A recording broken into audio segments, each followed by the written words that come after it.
And as always, we have the ladies joining us as we get to discuss, dissect, and disagree on topical issues. Joining me this morning, I have Ibn Abo Dixon. Good morning, Ibn Abo. How are you doing today? Good morning, Esther. I'm doing fantastic. Good morning to all our valued listeners. It's good to be here. Thank you, Esther. Thank you so much for joining us this morning. I'm glad you're doing great. We also have joining us Buki Femi Ajala. Good morning, Buki. Yes, good morning, Panorama family, as I normally call you. Good morning, Vidabo, and morning to Esther and our crew.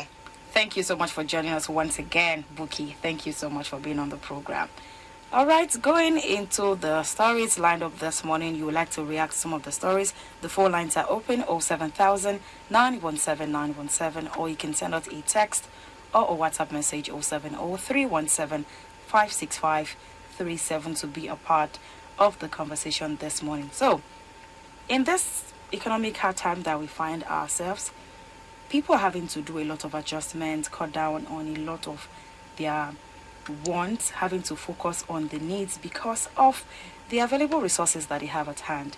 And now this lady is having to see that she doesn't understand why two, in quotes, broke people, like people who don't have like all of the means and all, keep trying to procreate, have children everywhere, that the economy is so hard, but you see people, you see a woman on the road begging with 5 children, and some of them you see them pregnant, and people come to ask you for help because they need to send their children to school, or they probably need to feed them. And we get to see these things every single day in our society. Sometimes I kind of make some kind of excuse for them in my head. I just say not a lot of people have good information about family planning, how many children you can have, plan your finances properly. And some people also, people that still hold on to the mindset of every child brings his own blessing. I be God go give them waiting they go chop. I've never seen a child that came from the labor that he brought out from the labor room with a bag of rice before. I've never seen. If you've seen, you let me know. But people still hold on to that and say children bring their different blessings and they bring the things that they would survive on. I haven't seen so far. I mean, yes, literally. Yeah, that's what I mean. So, if you're going to be having a child, what this lady is trying to say is be sure that you are ready financially to cater to the needs of this child or your children generally. And there's some people also who try to emotionally blackmail other people into helping them with their children or supporting them when they do not have the means. You know, when somebody comes to meet you to say, oh, I need something for my baby, I need something for my child, and you maybe don't want to give them, maybe because of their person or their character, maybe over time they've showed themselves as people not wanting to work or be productive in their different areas. And I'm like, no, I'm not going to help you. And you hear things like, oh, it's because of my child, it's because of my baby. At that point, you don't want to be seen as that person who is not empathetic. You just want to help. But some people keep coming back and coming back again without seeing the need for them to actually work on themselves or fix their family first, Ibn Abo. Esther, you see, I'm not going to be the devil's advocate for these people. But if you observe, you will see that most of the time, the people who are in this category are those ones who don't have anything doing. Is either they don't have a job or they're mostly at home. Everything they do is around the house. So, and, you know, they lack knowledge. And then again, we are in a patriarchal society.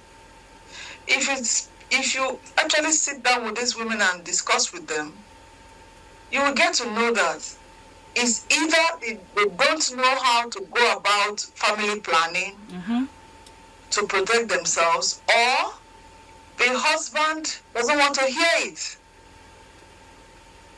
He doesn't want to hear it. I remember we discussed something similar about 2-3 years ago on Panorama. And some women came up to say that a particular woman called and said she actually went for family planning because she realized that, okay, things weren't the way it used to be, and it was becoming increasingly difficult to take care of the ones that maybe the children she had already. Okay. So she had to, do something so that she wouldn't have to bring another baby that will come and join the suffering. And the husband vehemently kicked against it. You can imagine. And even threatened to throw her out of the house. That how dare she block the blessings of God. You see, I think the best way to start is to begin to educate men. I agree. Educate men on how you have to take your responsibility, and if you are not in the position to take up your responsibility concerning your children, then you have no business impregnating your wife. And if she wants to do anything about it, you shouldn't stop her. That shouldn't be a problem in the family. Because from the story that provoked that conversation, a woman said that she actually went and had something started in her as a preventive measure from her getting pregnant. The husband got to know, and there was a lot of trouble in the house. To the end that they even had to call family meeting. So you see, apart from this, the women, your condition, this and that, and yet you are getting pregnant, that is a huge problem that we have to face and we must deal with. But we need to look at the husbands. Look at every woman who has more than the number of children that the family can take care of. If you go deep into the story, you will realize that the fault is from the man. At least if you are putting a percentage to it, the higher percentage is against the man, who will say it is God who gives. Like you said, God, you cannot block the gift of God. You cannot stop God. You don't know which of the children will become the president. You don't know yes, that conversation. Excuses, and then keep bringing children that they cannot take care of into the world, and they become a burden unto others. So I think we need to keep doing a lot of sensitization. Men must understand. Nobody gives you an award due to the number of children you have. Nobody gives you an award due to the number of children you have starved and turned to hoodlums. Because most of these children, when their parents can't take care of them, even as a mother, your husband has gone to look for money, is a daily paid man, daily earner, and there is nothing to eat. You are hungry already as a mother, and you have children. Even if they are going to the neighbors to beg for food, you can't stop them. Because they have to eat. It will even get to a point where they might even enter the one's kitchen and steal their food items, and you don't even say anything. Because how do you tell them when you know that you don't even have to give them? So you don't even have the moral justification to even say stop.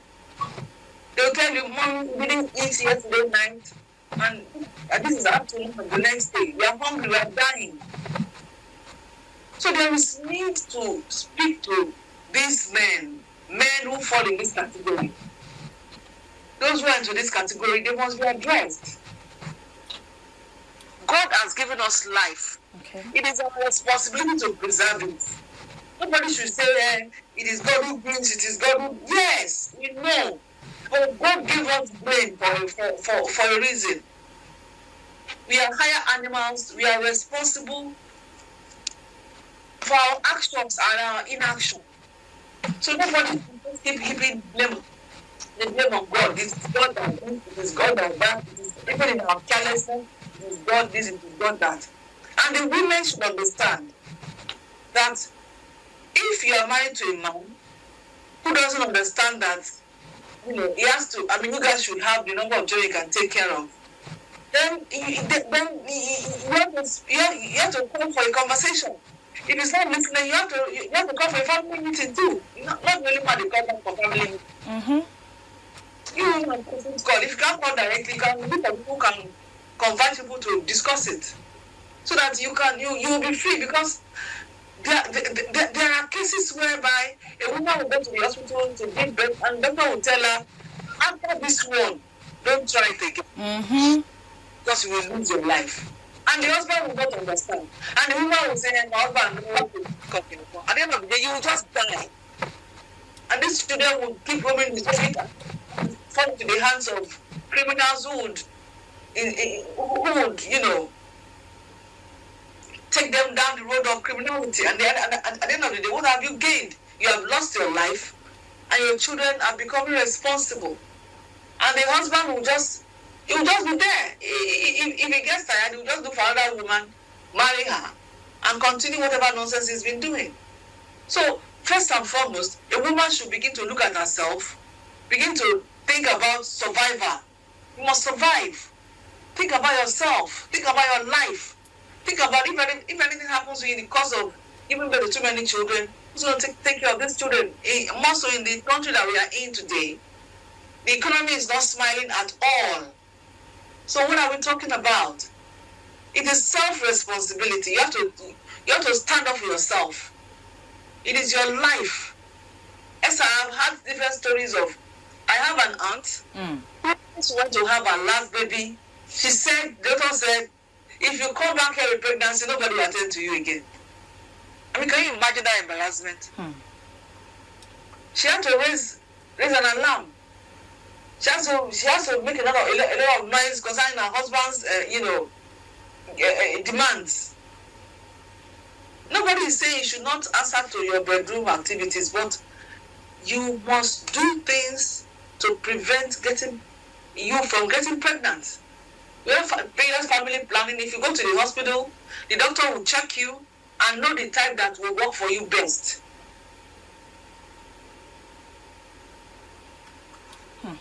All right. Thank you so much, Ibinabo, for your thoughts right there, really, because when we're having to talk about conversations like this, the men also need to look at their own angle and what they contribute to this, because so many women will tell you, oh, they try to get a long-term kind of contraceptive and their husband would object to it.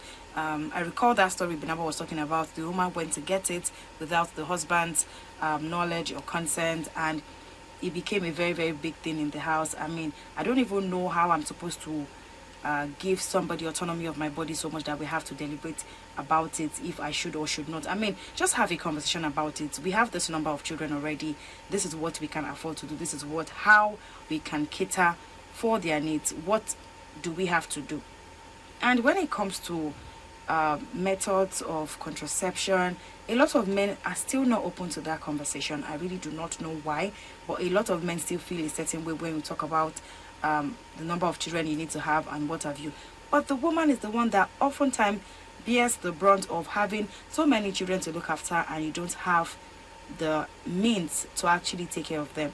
Imagine having to watch your children go hungry the whole day because you lack proper planning, or your finances are not in good shape, and you have to still take good care of your children. How many times would you go to your neighbor to go ask for food in a day or in a week? So there's so many things really to look into. The phone lines are open: 07000 917 917, or you can send us a text or a WhatsApp message: 070 317 56537 to contribute to the conversation. Yes, Buki, what do you think about this one? Please do unmute your mic.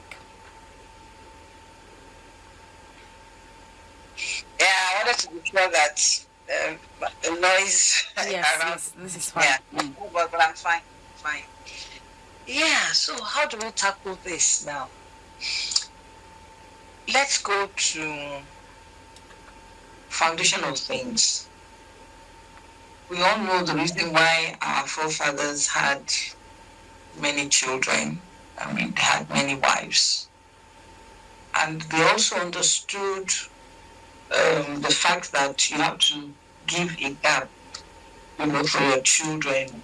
So it wasn't that it was a stated law of 3 years, but it was more like, okay, the baby will still suck for 2-3 years. Okay, and that was one of the reasons, apart from the fact that, having many children, they will help them with the farm work and all that. But we need to come to terms to the reality.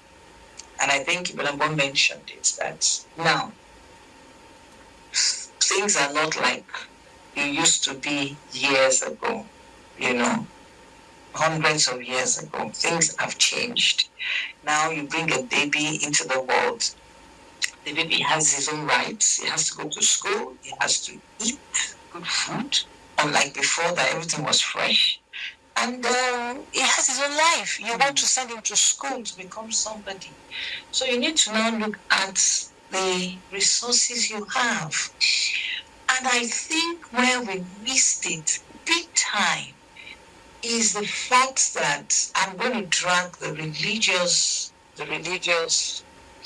people into it. I mean, thankfully, I know God.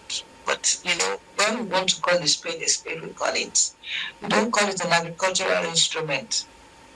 So, we need to tackle it because we know that Nigerians, somehow, we have become glued to what we hear, from our religious leaders, the spiritual fathers, irrespective of, the religion you are. I mean, I'm talking about the major religions.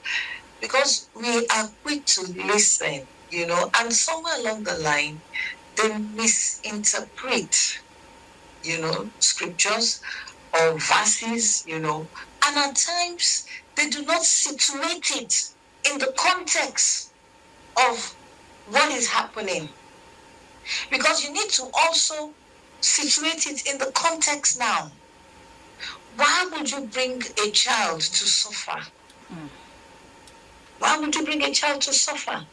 We talked about this morning I was reading. It says, train up a child in the way he should go, and when he is old, he will not depart from it. Situate it in the context of that. I know we talk about discipline and all that, but also, what about the welfare? When you are training a child in an atmosphere of love, not, I don't want to call it wickedness, but you are depriving the child, of essential things. You also need to look at yourself. Are you really a husbandman? So they need to begin to situate it to the reality of now. And let us stop this issue of you can't count the number of children. It is God that gives. Absolutely, it is God that gives. But God gave us brain, to say that, what, if I can only bring 2 or 3, why must I have 16 and just throw them up? Because at the end of the day, most of them don't turn out well, except those that God just wants to have favor, and they turn out well. And at the end of the day, everybody now becomes, it's now a big burden for them because they are now shining and everybody wants to grab. At the end of the day, they'll also come lower. So what am I saying?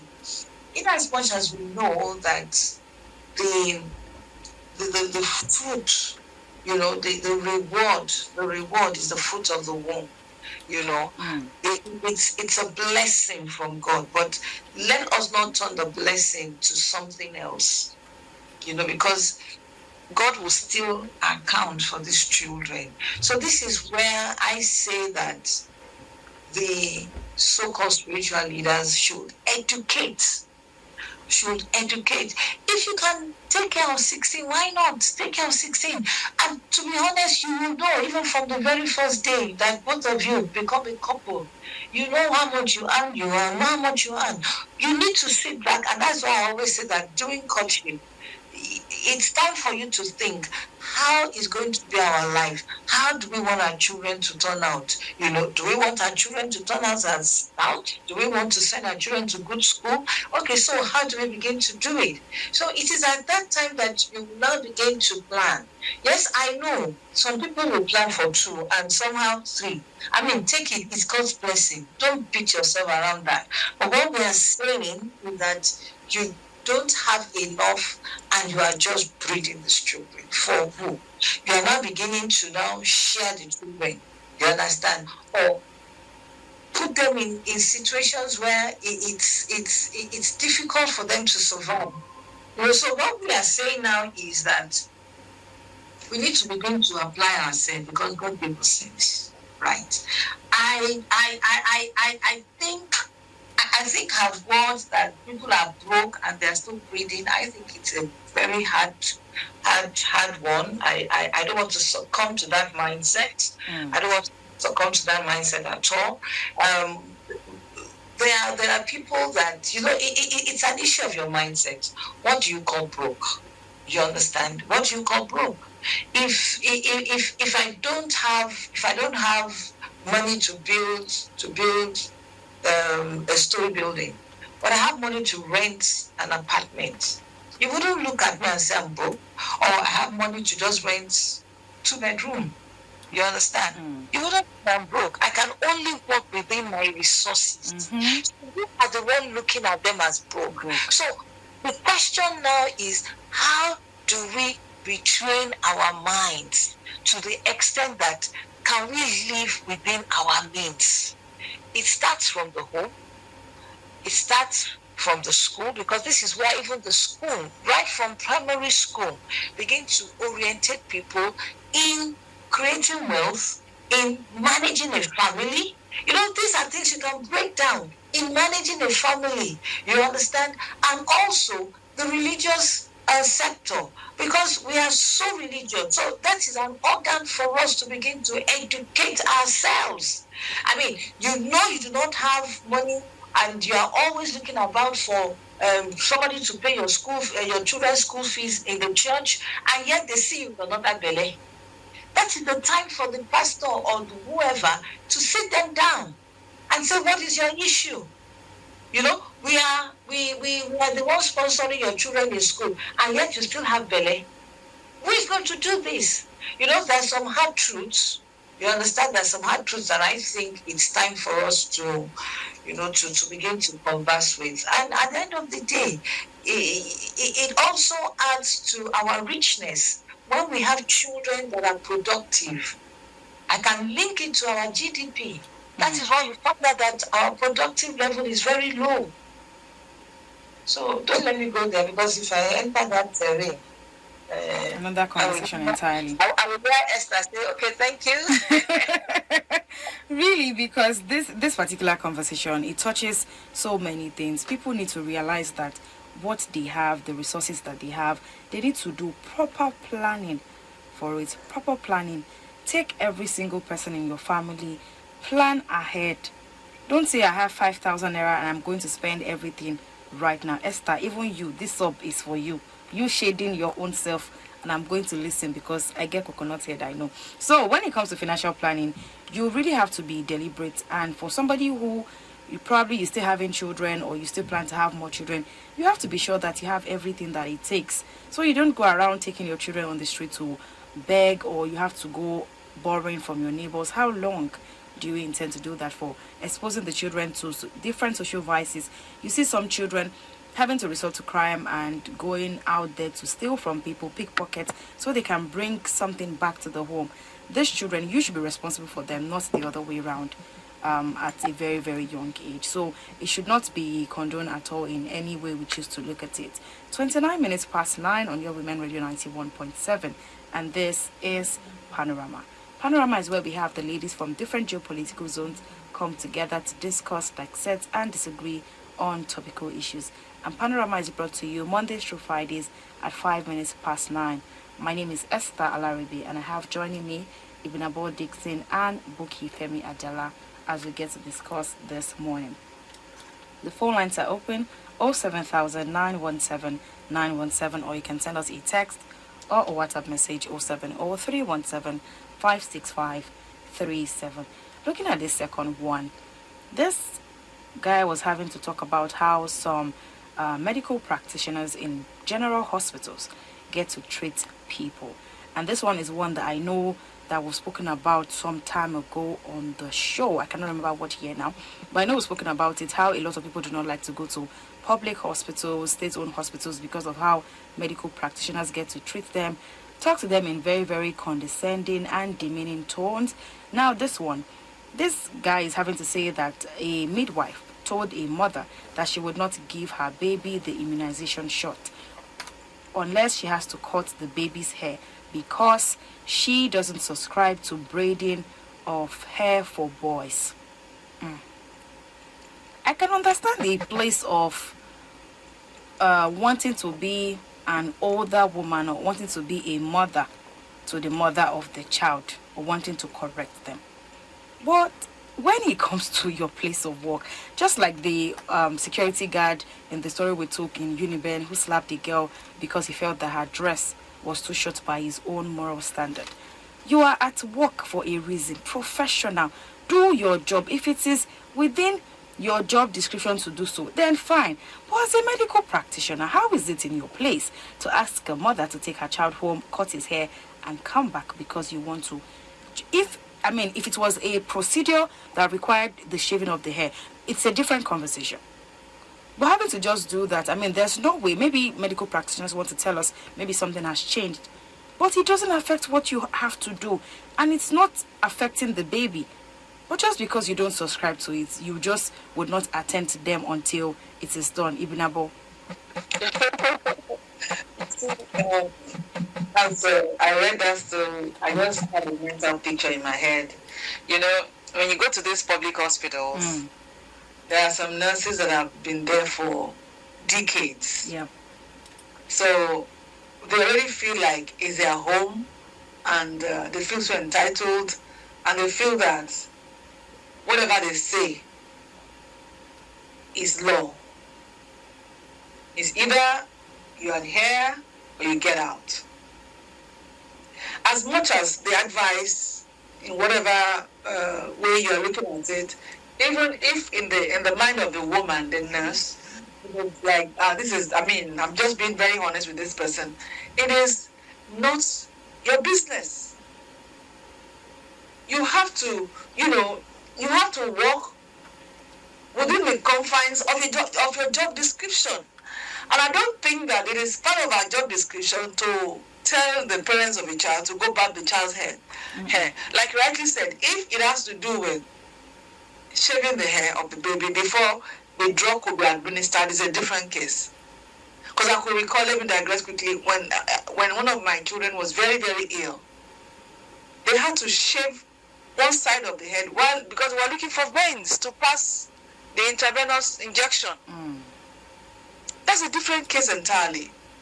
But for you to say, because it's not of your business, if you now give the baby the immunization and then you call, you should be busy with other patients. Why should you? It's part of the time you have within that period is for you to attend to patients. But if you have that small free time, you want to, admonish her on how to take care of her child, it is now her prerogative to take it or to just leave it, because we are Africans, so we believe that it's not only the person that gave birth to a child that has the right to take care of this child. That be a communal thing. If I see what is wrong, I should be able to say it. I should be able to correct a young mother. I should be able to correct a child, even in the presence of the parents. That kind of a thing. We have that mindset. However, this is a hospital. Yes. You are a professional. And as a professional, you are not a counselor. So you are not in the position to want to counsel this lady without her consent. It's even worse when you are even saying that if she wasn't going to listen to you, you wouldn't carry out your responsibility concerning that baby.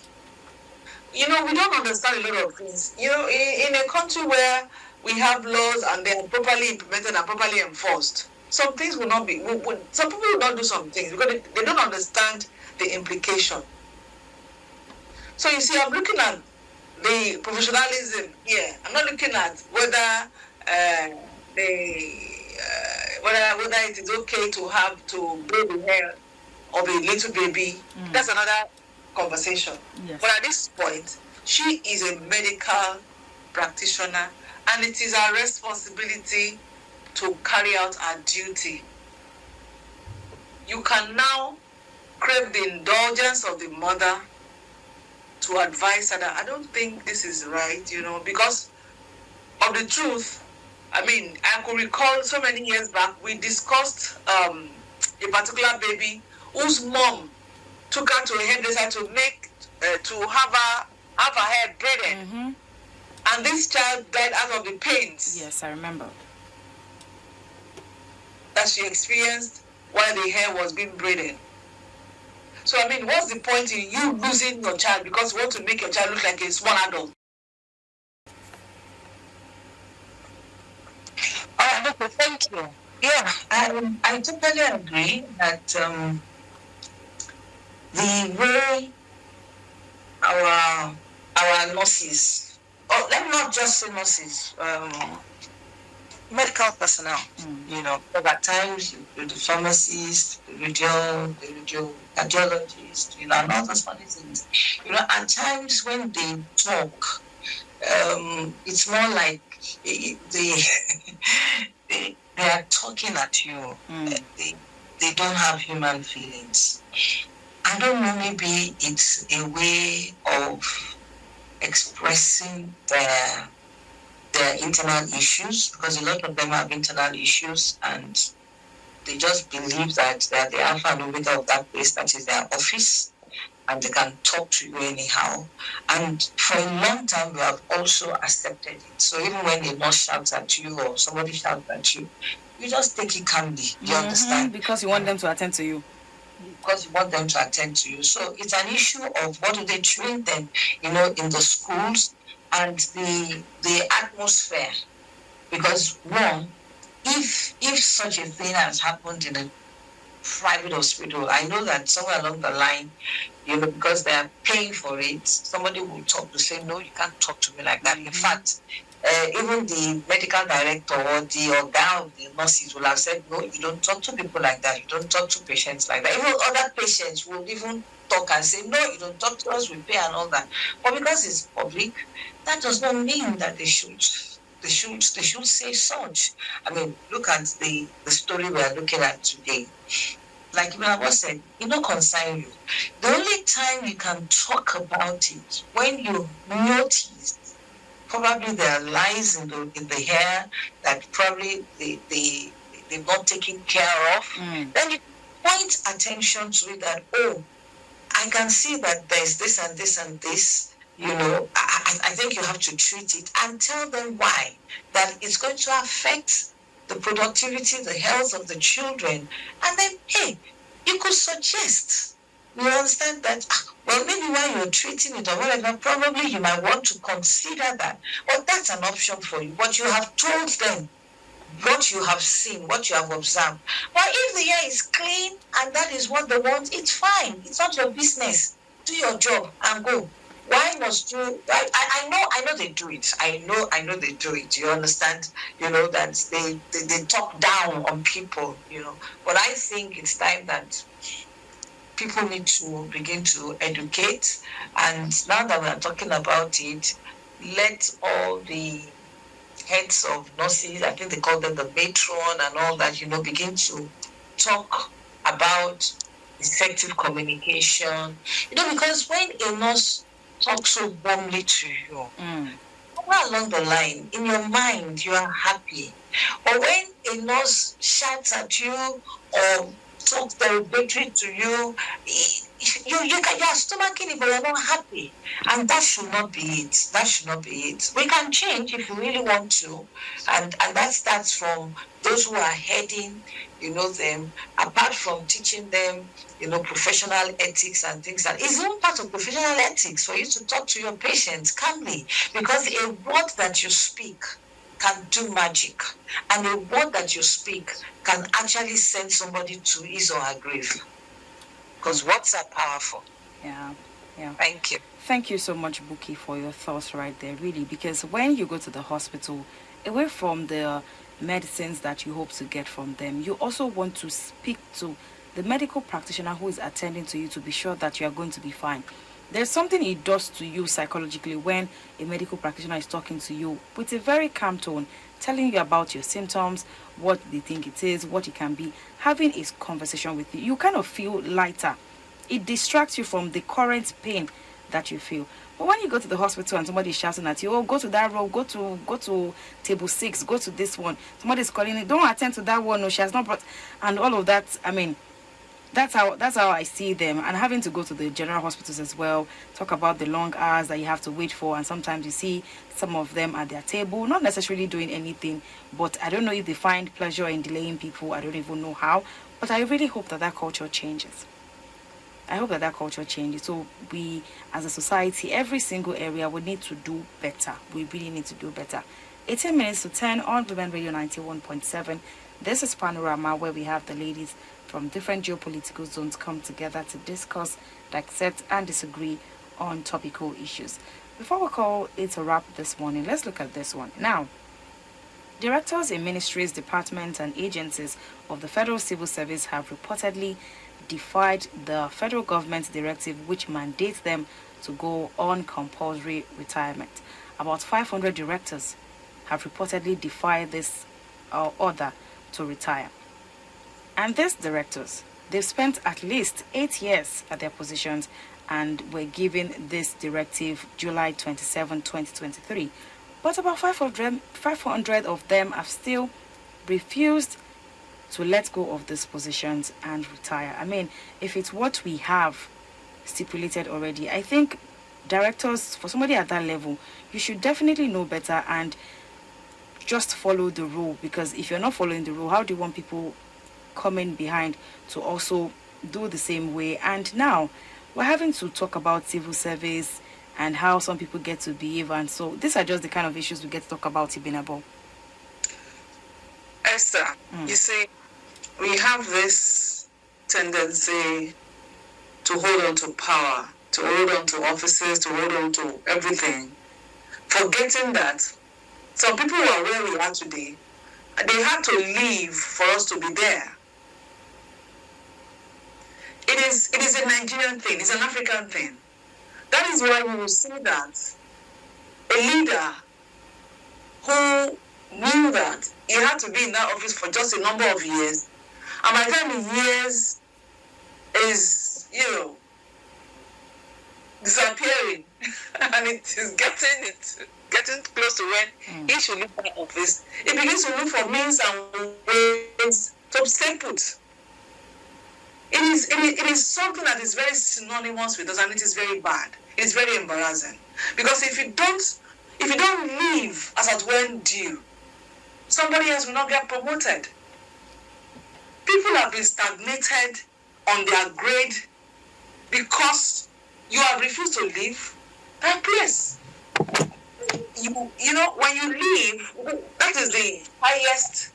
Apart from that, then maybe you are appointed the permanent secretary, or you are given other appointments.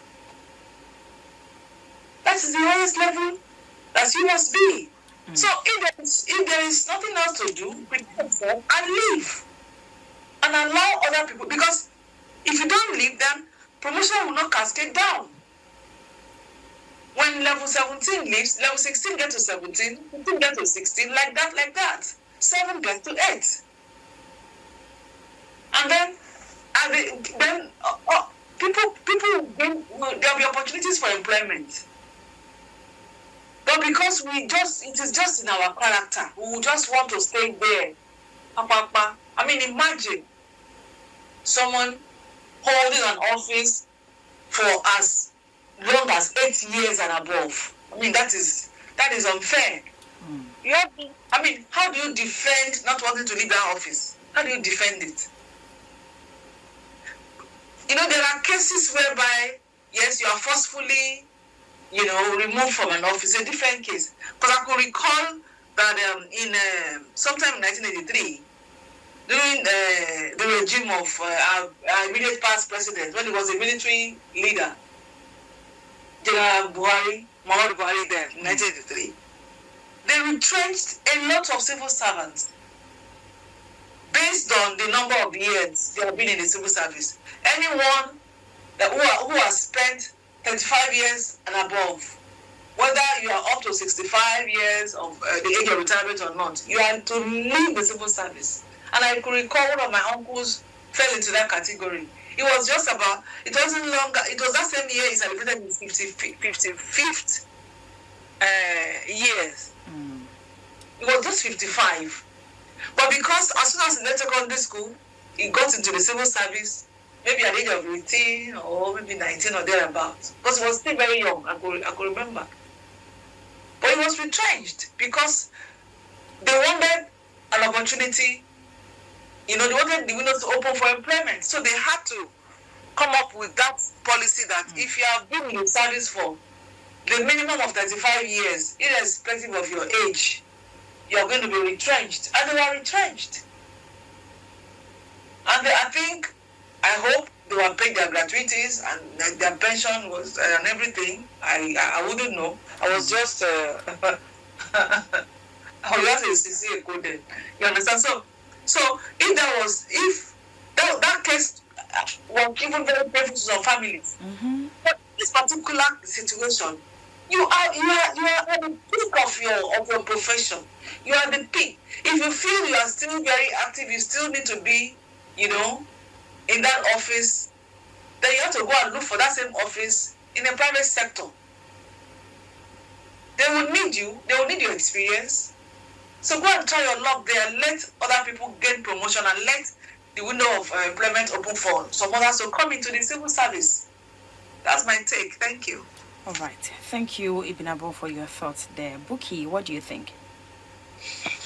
Okay, so except I don't understand the context, because I think somebody is not doing his or her job. Because it's a public service, and they have laws, they have rules that guide them. At least I know that it is either when you turn 60, you retire, or you have spent 35 years, whichever one comes first. So it is a system. And that's why I said maybe I don't understand the point of discussion. Is it that somebody has spent 35 years and the person has refused to leave? Or the person is already 60 years and the person has refused to leave? Then for goodness sake, if that is the issue, it's a system for goodness sake. Number one, are you still paying the person's salary? You understand? Because if these things are automated, you should know. Okay. There must be a database. Everyone that is going to clock 60 by next year, by now they should know. And you are already informing them, right? Those that are going to clock 35 years, they already know. At least I witnessed even one in Lagos. Was this year? I think maybe about 2 or 3 months ago. She called us. We got there, and in fact, it was my first time. It's a big thing, that I'm retiring. Everybody is there. Some of them are even wearing a shirt. I said, let's see happen. So it's a big thing. But the point I'm saying here is that if there is a system already, and we find such people, then somebody somewhere is not doing the job. Even if there are pressures, there are corruption handles, from the top. You understand? Are they still paying salaries? And if somebody refuses to leave the office, what is the system saying? Are there no processes? I believe they should go back and check if that is not there. If you are supposed to leave your office and you did not, then hey, there must be some processes in terms of calling in the police or whatever it is. I want to believe that must be. So if that is it, and our dear head of service is coming to say about 500 people have refused to go, I want her to tell us exactly what the situation is. Is it that these people, they are not really officially, they are not due, but she's saying that they should leave? Then if that is the case, no, you cannot, because it's a process, either 35 or 60. Except if you are telling us that some people, want to change their age or doctor their years or something. I think you should just come clean. For me, maybe I don't understand it. The way I understand it is that somebody is not doing his or her job here. And and it's clear. If you have been given your letter that, we noticed that by next year you'll be 35 and blah blah blah and blah blah blah. We are congratulating you in advance and blah blah blah. And then you begin to bring somebody who they will understudy, to that place. And on that day that the thing is done, I mean, like they do in banks, the day they are going to sack you, you just enter. You can't enter you cannot even enter your system anymore. They have blocked it off. They have blocked it off. There's nothing you can do. Yes, you can enter your office, but there's nothing you can do. Yes, I know somebody is saying that they don't have computers. Yes, I know some of them don't have computers, but are you still paying their salaries?